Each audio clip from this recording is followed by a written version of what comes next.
शिवजी जी ने हाथ उठाया है वो कांग्रेस वाला हाथ है, ये उनके बयान है, ये उनका भाषण था।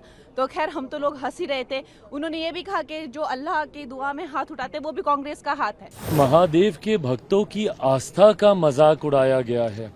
बार बार उनका ये कहना, आप इसको मजाक के तौर पर ही बोल रहे थे ना, तंज के तौर पर ही बोल रहे थे ना, टॉन्ट ही आप कस रहे थे कि शिव जी ने कहा डरो मत। भगवान की जो मूर्तियां होती हैं और जो उनके चित्र होते हैं उनके सामने पूजा एक मंदिर या किसी तरह के ऐसे पवित्र स्थान पर उनको प्रतिष्ठित किया जाता है और बेंच पे रख रख के और उनको उछाल उछाल कर जो वो है भगवान, हमारे भगवानों का अपमान कर रहे थे। इस तरीके से बार बार वो तस्वीर आप वहाँ पे लहरा रहे हैं, उस तस्वीर को किस अमर्यादित तरीके से आपने टेबल के ऊपर आपने रखा हुआ है, उसके ऊपर आपने कागज रखे हुए हैं। जब दूसरी बार उन्होंने तस्वीर को निकाला तो कागजों के नीचे से निकाला। देखिए राहुल जी को जैसे मैंने कहा है वो एक अच्छा एक स्टैंड अप कॉमेडियन एक्ट था, क्योंकि उन्होंने जितने हमारे देवी देवता हैं, जितने भी हमारे भगवान हैं, सबको जो है कांग्रेस का ब्रांड एम्बेसडर बना दिया। उन्होंने कहा जो उन्होंने आशीर्वाद में हाथ उठाया है वो एक्चुअली में जो शिवजी जी ने हाथ उठाया है वो कांग्रेस वाला हाथ है, ये उनके बयान है, ये उनका भाषण था। तो खैर हम तो लोग हंस ही रहे थे। उन्होंने ये भी कहा कि जो अल्लाह की दुआ में हाथ उठाते वो भी कांग्रेस का हाथ है। तो आज जो भी हाथ उठाते हैं भगवान, उन्होंने सबको जो है कांग्रेस का प्रचारक बना दिया और उन्होंने कई आपत्तियां जताई। सबसे बड़ा उनका जो गिला शिकवा था प्रधानमंत्री जी से कि जब वो आते हैं, जब राजा साहब आते हैं, राजा बेटा जैसे मैं उनको बुलाती हूँ, तो वो प्रधानमंत्री जी जो है वो खड़े होकर उनको नमस्ते नहीं करते। तो ये उनका गिला शिकवा था। तो आप समझ सकते हैं किस तरह का वो स्टैंड अप कॉमेडी एक्ट था। और फिर उन्होंने ये भी गिला शिकवा दिखाया कि अध्यक्ष जी पे उन्होंने जो है ये किया कि जब वो हेलो करते हैं तो हमारे प्राइम मिनिस्टर जी को वो जिस उससे करते हैं, इन राजा बेटा को वो सम्मान नहीं मिलता है। तो खैर मुझे तो लगता है कि और उनसे क्या उम्मीद की जा सकती है। कंगना जी, हिंदू धर्म को हिंसक कहा राहुल गांधी ने, आपको लगता है कि पूरे हिंदू धर्म के लोगों को ठेस पहुंचाने के लिए इस तरीके की बातें सदन में की गई? देखिए जो उनका सारा ही भाषण बहुत आपत्तिजनक था। एक तो वो सारे प्रिंट आउट्स लेके आए थे, हमारे भगवान जो हैं शिव जी उनको डेस्क पे रखा हुआ था।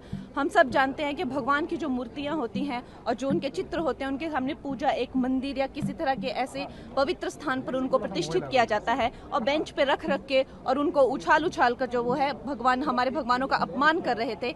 लेकिन सबसे ज्यादा तो उन्होंने जब हर हदें पार कर दी, जब उन्होंने कहा कि जो हिंदू धर्म है और हिंदू धर्म के जो सारे लोग हैं जो ये आस्था रखते हैं वो एक हिंसक प्रवृत्ति के होते हैं। ये आई थिंक उनको माफी मांगनी चाहिए। जिस तरीके से महादेव का और महादेव के भक्तों की आस्था का मजाक उड़ाया गया है, बार बार उनका ये कहना, आप इसको मजाक के तौर पर ही बोल रहे थे ना, तंज के तौर पर ही बोल रहे थे ना, टॉन्ट ही आप कस रहे थे कि शिव जी ने कहा डरो मत, डराओ मत, डरो मत, डराओ मत।